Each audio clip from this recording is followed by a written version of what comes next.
Learn the most advanced recruiting techniques. Land the most desirable talent.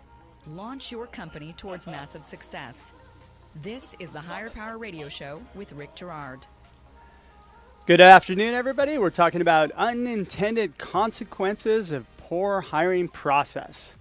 Bad hires are the negative effect of an unstructured interviewing process, and a bad hire will manifest itself in the performance of your company. I'm Rick Girard, and welcome to the Higher Power Radio Show. Our mission is to discuss and deconstruct insights from top-performing entrepreneurs and industry experts. Every week, we uncover tested, tactical solutions to solve your company's toughest hiring challenges. Today, our guest is Mr. Richard Franzi, the CEO and founder of Critical Mass for Business. Rick is also the author of the best-selling book, Killing Cats Leads to Rats, Mitigating the Unintended Consequences of Business Decisions. He currently chairs CEO peer groups throughout Los Angeles and Orange County through his partnership with Renaissance Executive Forums, and he's the host of the Critical Mass Radio Show and podcast here on OC Talk Radio. Rick is also a nationally recognized thought leader on the power of peer learning for CEOs and business executives. Rick, welcome to the Higher Power Radio Show today. Rick, it's good to be here. Absolutely. Volume's a little down, but hey, so we're going to cover a few things. We're going to talk about kind of your book, and we're going to blend it into what I do. Yeah. So it's going to be fun. We're going to talk about unintended consequences, and we're going to be doctors and discuss kind of the symptoms, the diagnosis. You have kind of what we call a secure model for secure model, which we're going to talk about, and then of course the prescription at the end. Good. So let's start with the symptoms. Companies hire for skills, right? I mean, where do you see are the kind of the biggest issues here in this process? Well, I have to give part credit to you and the presentations that I've seen you give to business owners here in Southern California. Oh, thank you. Yeah, no, truly. And it kind of connected my book to your concept. So a lot of what we're going to talk about today is kind of real time because I just saw you most recently last week give this talk. And I think your point was valid that without a process, you're really left to sort of your behaviors, and you're not really controlling it. You're just sort of taking what life is giving you. Yeah. And I see that in business a lot, and that leads to unintended consequences. Yeah. Where there isn't a strategy behind the action. It's just we have a bias to doing stuff, and we feel better about doing things than thinking about things a lot of times as business leaders and CEOs. Yeah. When in fact, if we just thought a little bit more before we did, we might get a better output. What is it? The poor planning. Oh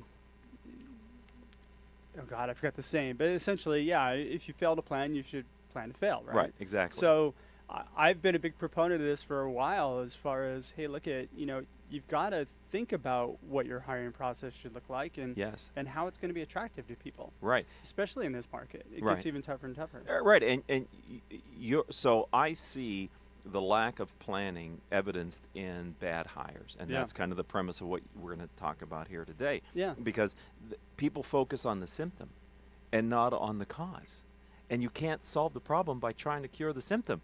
You have to go back and find the root cause of it. There's a whole pharmaceutical industry that would probably disagree with you on that. All right, well, we're only playing doctors today. We're not actually paid like them. We're playing it on the radio. Right. Right. Right. So now we could add that to our resume. We Yes. play a doctor on TV. I mean, on the radio. Right. All right. So so winging it doesn't work. No. That's really what we're saying here. If you believe that your people are your most important asset, you should plan to bring in the right type of people and plan a process that attracts the right. One of the key things that I heard that I took away that I'm sharing, I hope you don't mind, with other people that I've seen since I've seen you talk is your process and the way you explained it to the CEOs that were in the room when I saw it was you want to attract a high performer. Yeah. And so you have to have a process that high performers resonate with. Yeah. And an unstructured, ill-defined, poorly constructed interview process does not seem attractive to a high-performing candidate, especially, as you said, in this job economy when they're probably already gainfully employed. Yeah. It's not like they're out on the streets during the Great Recession where even good people were looking for work. Yeah, right? Absolutely. That's very true. So then let's ask the question, why? Right. Why do we not as business owners, why do CEOs, I mean, you interview thousands of CEOs and you talk to a lot on a daily basis. Why don't CEOs kind of think about this part of their process as being a more important, it's actually probably the most important piece to their hiring process? I think they're uncomfortable with the process. I think it's a very real situation. You're sitting across the table from another human being. You're passing judgment and trying to make decisions. And unfortunately, I've seen many times, even during the process, the people who are doing the interviews are distracted. They're distracted by the demands of the business. They're distracted by things that are going on.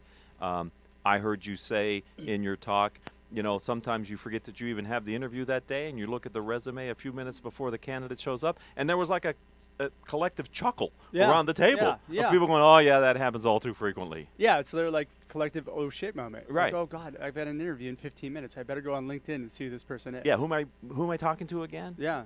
And for a high-performing candidate, that shows through. Yeah, absolutely. You know, it's interesting. Google did this thing where they actually create interview panels, and so everybody preps for it. And when you run through, like, the hiring managers are not part of the decision-making process. Wow.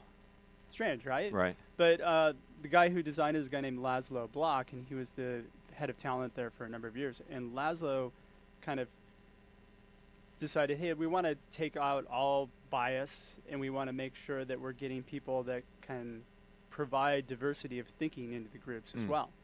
So that's why they designed their hiring process that way. Makes sense. And they've shifted completely away from the, hey, you're the size of a quarter and you're in a blender, how do you get out type thing. Okay, because you know, the secure model, which we write about here in Critical Mass, in Killing Cats Leads the Rats, which is the third book in the Critical Mass book series, you know, the S in the secure model is to slow down the decision process. And what we don't mean is don't make decisions. What we mean is be more methodical about how you approach a major decision. And I will argue that your hiring decisions are the most important decisions you're going to make in your company, because I believe an engaged workforce is the #1 competitive advantage that a company can have, and that starts with your hiring process and bringing in people who have the likelihood of being an engaged employee in the first place. Now, I saw your video in your keynote that you gave where that was something that you kept driving home, was that your workforce is the most important thing. Right? So you got to keep them engaged, and you got to attract the best people. Right. And by, in the S model, the S of secure, what we're talking about is take time regularly to plan for your company's future. And I would say take time regularly to plan for your employment future and the type of people that you need. Don't wait until you have an emergency, either because you lost a person or you have a growth opportunity, to figure out what kind of person that you should have. It should be just pull the plan out of the desk and go, okay, now how do we update this and move forward? Well, and you should, I mean, it's hard to do, right, when you're not actively hiring, but you should always be in the mode where you're always interviewing. Yes. And so you should be building an active pipeline. We had a guest on last week who basically, they have roles that they kind of rotate through, and they consistently interview every week. They don't necessarily need that person, but if they find a really good person, they'll hire them. And then they'll build a work around them. Right. Which is a really smart way to build your talent base. The other part of the S, slow the decision down, is resist making emotional decisions. Daniel Kahneman wrote a book, Thinking Fast and Slow, and we borrow from that book in Killing Cats, in that there's 2 systems in your brain, fast and slow. Fast is largely intuition and emotion-based, because emotions are the memories that are the most vivid. Thinking slow is more of a planned, methodical work. And while you need, as a leader, to do both, matter of fact, most successful CEOs pride themselves on their gut, their ability to make quick decisions under fire, and that's all bravo, and I love that. But when it comes to creating your culture, I would argue you need to think a little slower, use Daniel Kahneman's work, and think about the second part of it, which is really divorce yourself from the emotion of the moment, the interview. I love this person. Everything they say is fantastic, to really having a system from which you can judge objectively the qualities of the candidate to fit your company. Yeah, and I found that's most effective through asking behavioral interview questions. Okay. And that's part of the structured piece, right? Right. A statistic that I saw not too long ago was if you have an unstructured interview, you basically have a 6% chance of hiring the right person.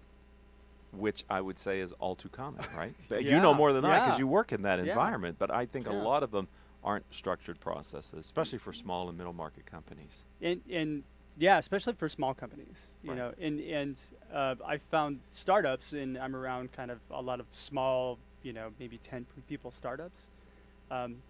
They just look for skills. Mm. This guy has the skills we need. We'll try and figure out how we can work with him. Right. And you know, that's always, and they might get lucky, and that might work. You know, if there's some other kind of piece that they look for other than the skills, like maybe the passion for the project or something like that, they have a better chance. Mm-hmm.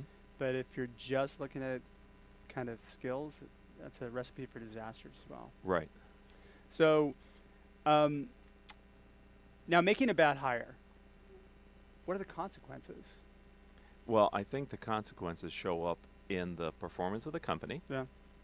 I think it shows up in the culture erosion that you have. Morale you know, of the people. The morale of the people that Yeah. are around you. You know, don't forget that, in my opinion, employees know good performers from not as good performers. Oh, yeah. And leadership largely many times is predicated on the leader knowing that who really is moving the business and who's not. Yeah. The quickest way to lose a high performer, in my opinion, in my experience, is to reward the poor performers like they're high performers. Yeah. Because the high performers go, well, Paul doesn't even know who's doing the jobs here. How's he possibly going to recognize what I'm contributing? Because he's sort of blind to the actual performance. So an unstructured, poorly defined interview process that brings in candidates who maybe on paper have the skills but don't really demonstrate the experience and have the cultural fit, Yeah. over time erodes your company into being mediocre, in my Oh, opinion. yeah. My mentor used to say, B players hire C players, C players hire D players, and then the B players leave, and you're left with C and D players, Makes and then sense. you've got a scenario where, you know, oh crap, what do I do now? Right. And I'm sure that happens in a lot of companies. One bad hire will, in essence, probably infect. Here's our doctor reference. Oh, yes. Yeah, we've got about that. Will infect at least 2 people around them, right? So if you've got a small 10-person company, that's 30% of your workforce that's low productivity. Right. Whew, that's Yeah. not good. No, and Jim Collins calls them terrorists on board. You Ooh, know, I like it. 68% of the American workforce is not actively engaged in the company that they're working Yeah, for. yeah. So, yeah, this is a well-known statistic. It's measured every year by Gallup. It's undeniable fact. Yeah. It is not folklore. It's researched by Gallup and others. Oh, It's a absolutely. proven fact. Yeah. So it's the rare company that has a truly engaged workforce and culture. And I can confirm that because 7 out of 10 calls that I make, I usually get somebody who's responding back to me. Okay. So, So that's anecdotal yeah, confirmation. maybe I'm just that good. I don't know. I don't know. Maybe you find the pain as a doctor. You probe for the symptoms. I do probe for the symptoms. There you go. All right, so we're going to take a quick break. We're talking to Rick Franzi, CEO and founder of Critical Mass Business. When we come back, we're going to talk a little bit about your secure model. I Okay. want to delve into that, and we're gonna provide a prescription to your woes. There you go. We'll be right back.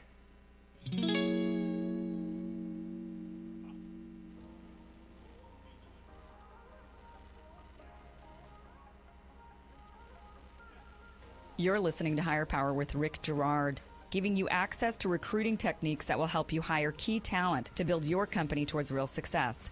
Rick is a recruiting executive and entrepreneur who's been successfully recruiting in the aggressive Silicon Valley technology landscape for the past 2 decades. After a very successful stint at Apogee, he founded Stride Search in 2012. Based on a lean efficiency model, Stride has uniquely positioned itself as a leader in retained search for the most critical talent hires within a small organization.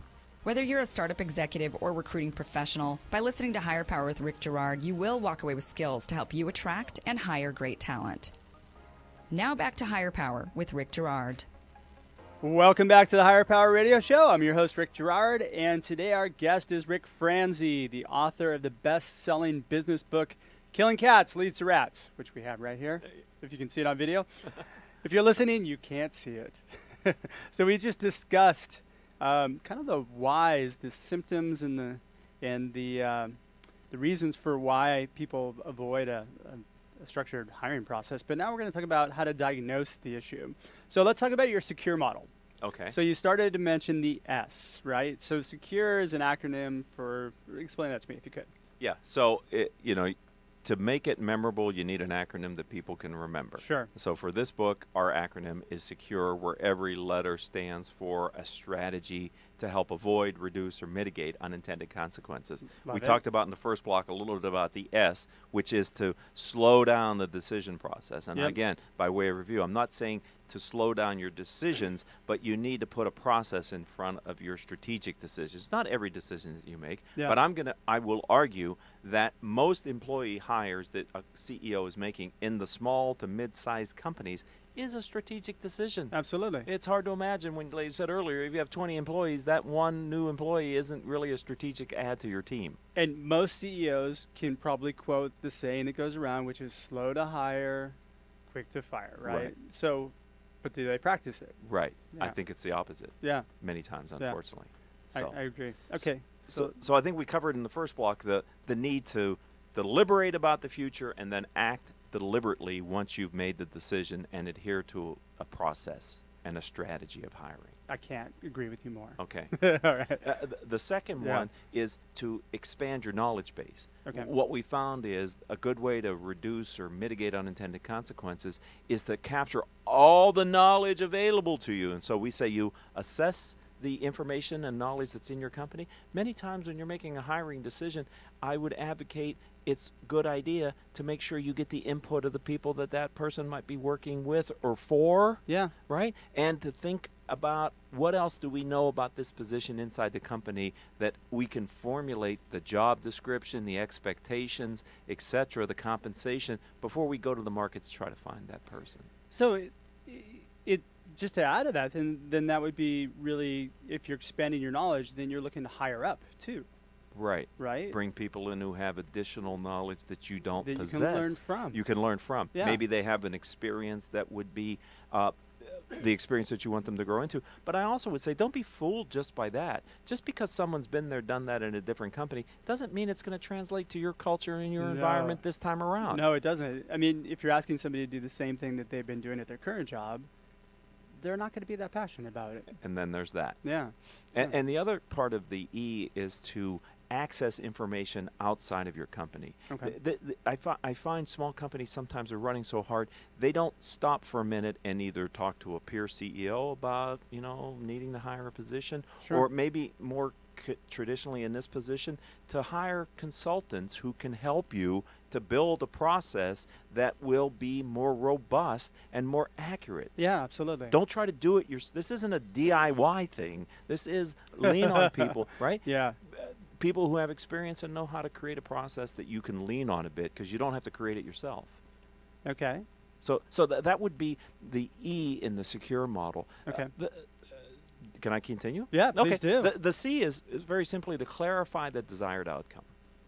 And what I really loved about what I heard you present is to attract a high-performing person, you got to show them what's expected of them. Yeah. And by being able to tell them, this is what the goals we think you're going to need to accomplish in the first period of time, maybe 6 months, here's a year, this is where it's going after that. I find that high-performing people like to understand what's expected of them and what resources they're going to be given to accomplish those goals. That's why I call it a syllabus for success, because you get a syllabus in college, right? You go to a job, what do you get? Well, here's some skills we kind of want, and make it happen. Right.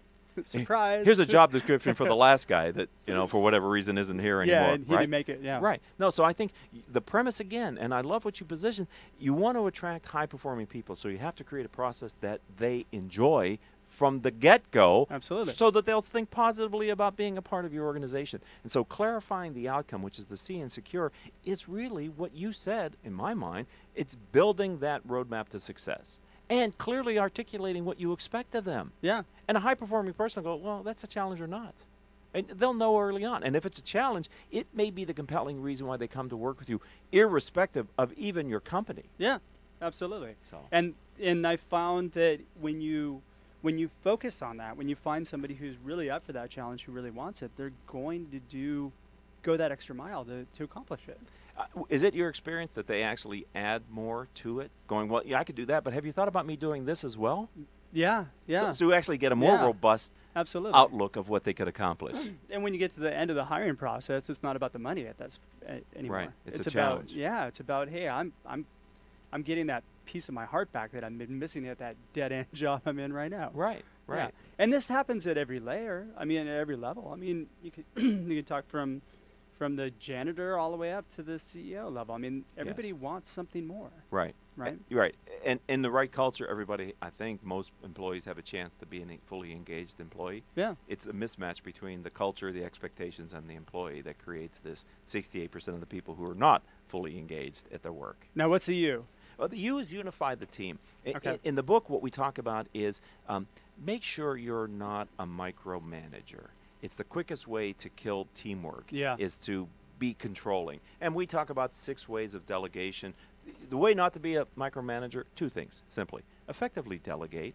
And some people aren't comfortable in delegation because they don't know how to articulate the expectations. And so we give them a 6-step delegation rules that you clearly communicate how much authority, responsibility, and outcomes that person has, which can really help a manager who's uncomfortable delegating with a model they can lean against to delegate. Yeah. The other part of it is be collaborative.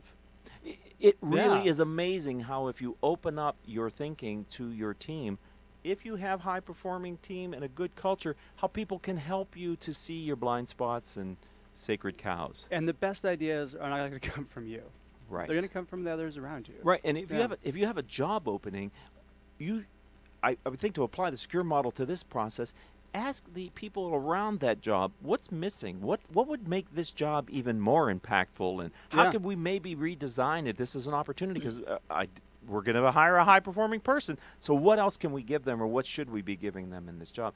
Because my experience is if you have a project and you let people contribute to it, even if the person said, I like the color of blue on my cover, when the book comes out, that person feels ownership to the book because, look at this book, I helped to create it. I picked the color of blue. Yeah. Even the smallest things, people can become aligned to your goals because they feel involved in collaborating on it. Yeah.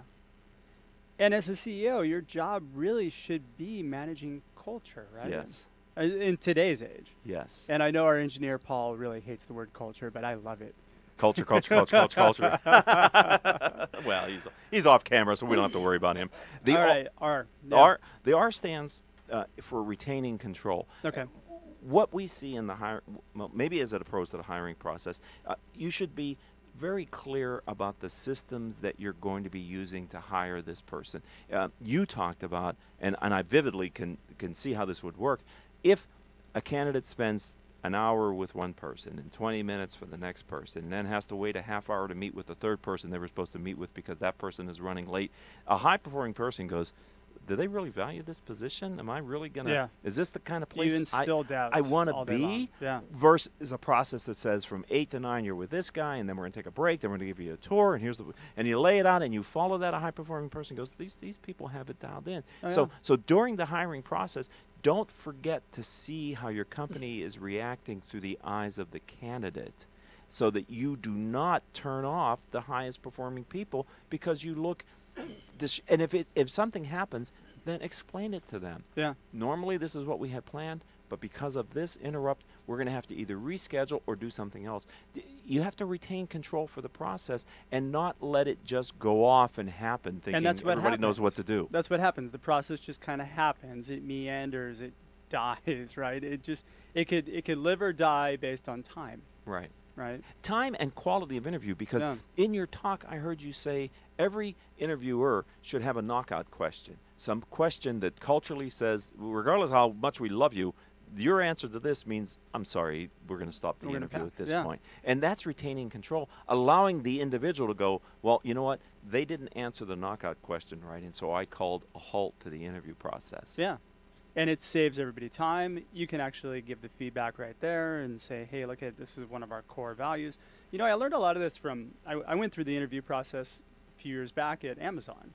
I had a friend who works over there, and he tried to bring me on board. Okay. And it was really impressive how I was there for a long time, and they grilled me, but the timing was like, boom, on point. I didn't have to wait. One person took me to lunch. We had it was structured out. And I was like, wow, this is, even though everybody complains about how hard it is, and they tell you, like, we expect a lot out of you, the interview process was impressive.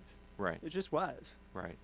And I think high-performing people don't mind working hard. No. They don't mind having high expectations. Not at all. And don't mind feedback. Matter No. of fact, they crave feedback. Yeah. Right. If you don't give a lot of good, but it has to be good, specific feedback. You can't be general, worthless, oh, you did really well yesterday, Rick. A high-performing person says, no, tell me what I did well and how I could do it better. Yeah. In my experience. Yeah. That's a tricky thing for a lot of companies because of where we are as a state and being so, litigation happy, right? Right. Because, I think a lot of companies want to give accurate feedback because that would help you out in your interview process. Mm-hmm. But you can't tell people sometimes some things, I would imagine. Right. Yeah. The E in the secure model stands for ensure you stay outcome focused. And I'm going to come back to the point that you made, which we've talked about earlier in the interview, which is what I see this to be is really understanding the impact that this position is going to have on the company over the longer term, and possibly where this could lead based on high performance results, where this position, especially in a small and middle-sized company, you have a great opportunity to home grow your talent, come up through the culture, and become the future leaders of your culture. Matter of fact, my experience in working with a number of them, the healthiest cultures are where the person says, you know what, I started here as the receptionist, and now I'm the president. Yeah. And we have that kind of culture. That's awesome. Right? Yeah, absolutely. It's funny, I have just another example. I have a client right now that's an outstanding client, and they hire at the director level with the expectation that this person is going to be our VP. Right. And this person's going to be our CMO, and so this is kind of, they create this path for them. Especially if they're a smaller growing company. Yeah. They don't need a CMO today. No. But they know at some point they do. Why not train the person now to be that position versus going out in the marketplace and finding that person? Well, you're creating longevity for the employee too, right? Right. Yeah. And tradition and culture and yeah. and so culture for me is started and ends at the hiring process. If you don't extend the culture into the hiring process, your culture will be overrun with highly qualified people who don't fit. Yeah.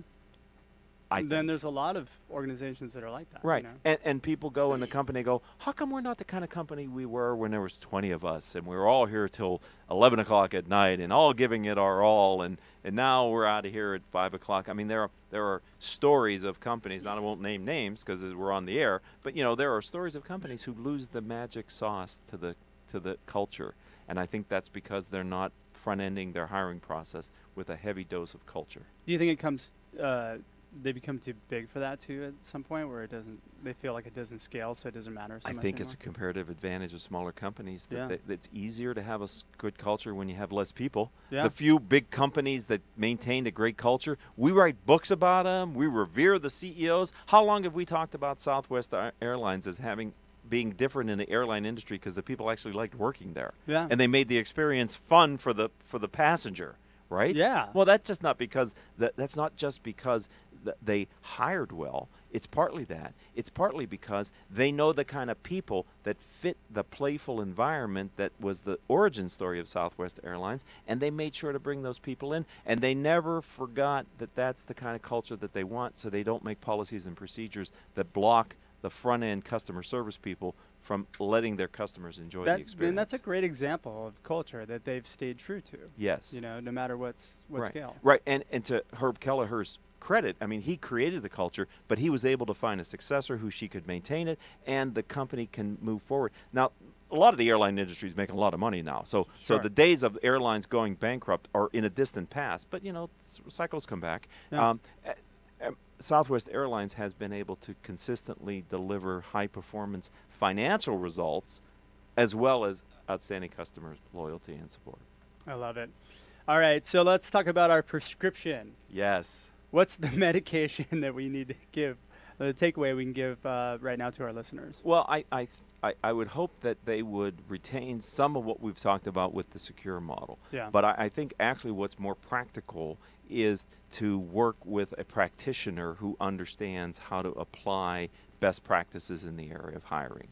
I may be biased, but I think you're certainly one of those here in Southern California. I really appreciate that. I really do. Yeah. Your concept that you've shared of a career wound and having people understand that there's maybe something in that 68% of the population that isn't fully engaged at work that's missing, and seeing if you can deliver on that is a great way to attract people who could give more to their job than they're currently giving. Yeah, that is so very true. Well, I'm going to leave it at that. I couldn't even say that better myself, so thank you so much. So we're just about out of time for today's show. Rick, thanks for your time investment today, and I want to welcome you to the Higher Power Radio community. I love being a part of this community. I know. Thank you for I love having being me. part of yours. Now, all right, so we've got a book. We've got everything. How do people get in touch with you? Give me your 411 here. Yeah, I think the best way to reach me on social media is LinkedIn. It's the primary platform that I use. I'm Richard Franzi, Franzi. Richard Franzi on LinkedIn. If you connect with me on LinkedIn, we can lead you to the books and the other peer groups that I do. I really just want to engage in a conversation with Southern California business executives and share ideas and learn from each other if you're interested. And absolutely. And I had a chance to make it about 3/4 of the way through the book over the weekend. I didn't finish it, but I love it. Do you? Yeah, yeah. I love the concept and actually where the killing cats leads to rats story came from was fascinating. I knew nothing about that. So. Pope Gregory the Ninth, 1400s. It's in the book. Read about it. So the Pope messed up. No, I'm just kidding. He's the first person to put in writing that black cats were in his word, the vessel of Satan on earth. And people today are still somewhat sketchy about black cats. Here we are hundreds of years later, and people still have that bias in their mind. Thank you, Pope Gregory. So I want to thank our listening audience for tuning in to this week's episode of Higher Power. A quick thanks to our team, our engineer, Paul Roberts, our producers, Andrea Ballion, Shanti Ryle, and Kim Iverson. To listen to this show or any past episodes, you can check us out at Higher, that's H-I-R-E, powerradio.com, or Higher Power Radio on iTunes, Stitcher, and YouTube. Follow us on LinkedIn and Facebook at Higher Power Radio, or you can follow me on Twitter at Rick_Gerard. We have another great show lined up for you guys next week. Our host is going to, or our guest, I'm going to be your host, but our guest is going to be Ron Herrera, the Vice President of Consulting Services with the Precept Group. I'm your host, Rick Gerard, and you have been listening to the Higher Power Radio Show. Aloha. Thank you for listening to Higher Power with Rick Gerard on OC Talk Radio.